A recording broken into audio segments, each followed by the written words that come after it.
Hey guys, magandang araw po sa inyo at welcome back to my channel. So ngayong araw na to ay magpapalit ako ng battery terminals kasi yung stock ko na battery terminals minsan lumuluwag and nagiging dahilan ng problema yon. Halimbawa, kapag yun ay lumuwag ay minsan hindi mag-i-start kasi lumiliit yung area at yung dadaanan ng kuryente, so hindi na papa-under yung starter motor. So ito yung stock battery terminal ng Lancer, itong negative niya. So nakita ko sa ibang references, ito talaga yun. So ang problema is, itong tornilyo na to, minsan madaling lumuwag yan eh. O nababibrate. So luwagan natin.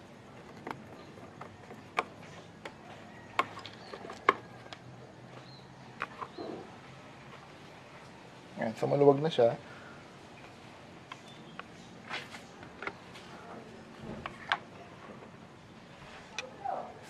Yan.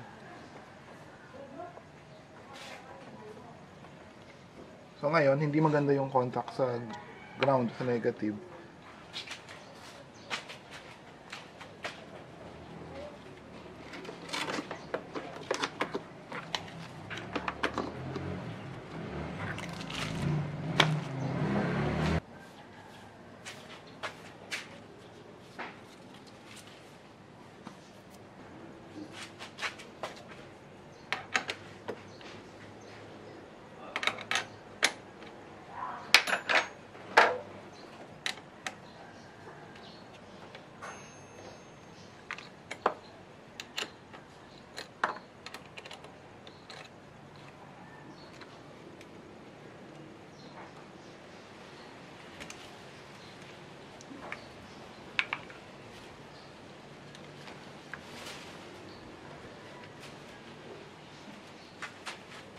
Okay, so ito yung battery terminal na gamitin natin.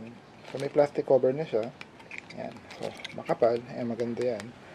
Kaya magpadaan ng mataas na current talaga. At maganda yung contact surface niya. Siguradong hindi problema yung conduction o yung contact. So ito lang yung medyo issue ko dyan kasi hex wrench yung ginagamit dito. So kailangan ko magbaon ng hex wrench ngayon. Okay. Tsaka yung mga dati ko dong load ay nakakabit sa nut. So ngayon, kailangan ko siyang ipasok dito.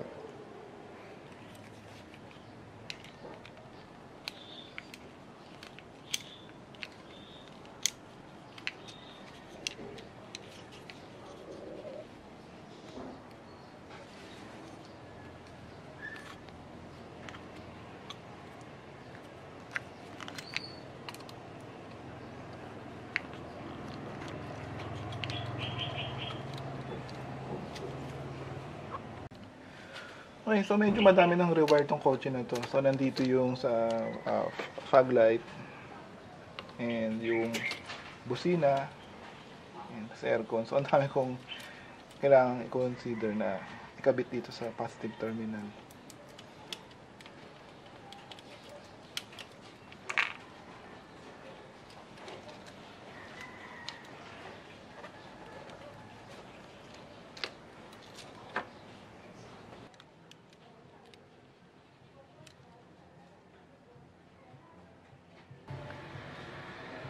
Okay, so hindi ko na na-record yung pagpasok ng mga wires dun sa terminal.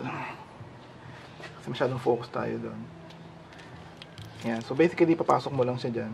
Then, higpitan mo itong nuts. Ito yung wire galing sa alternator. Yan. So, pinutol ko yung existing na terminal niya kasi hindi kasya. So, i-notify natin para magkasya rito. So, ngayon, higpitan na natin yan. Then, gagawin natin yung sa negative.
Okay, start natin yung sasakyan.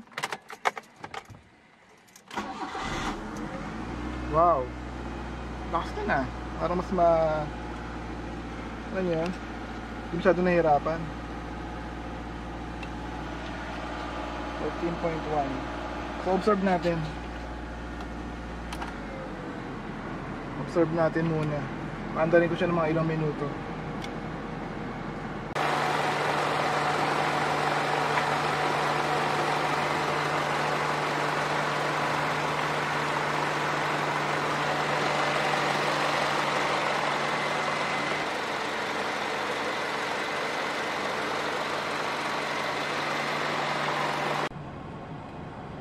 Okay guys, siguro mga ano yun, 10 minutes na.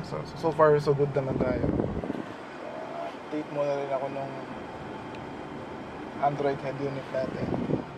So yun guys, so napalitan na natin yung battery terminal. So mas maganda ngayon yung quality.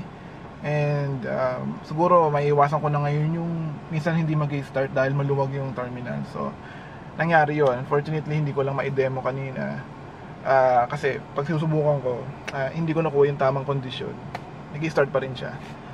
Anyway guys, more than 2,000 subscribers na po tayo ngayon. And salamat sa suporta at sa mga lagi nagtatanong sa akin. Kung hindi ko po kayo kagad nasasagot, pasensya na po. And again, ulitin ko, hindi naman po ako mekaniko talaga. Ako'y mahilig lang kalikot. Yun, hilig lang ako gawa ng mga bagay-bagay dito sa bahay, sa sakyan. And yun po, sana nagustuhan nyo itong video na to. And kung interesado kayo dun sa battery terminals na yon, ilalagay ko sa description sa baba kung magkano at kung saan ko siya nabili. Yan. Yun po, as always po, see you on the next video and thank you for watching.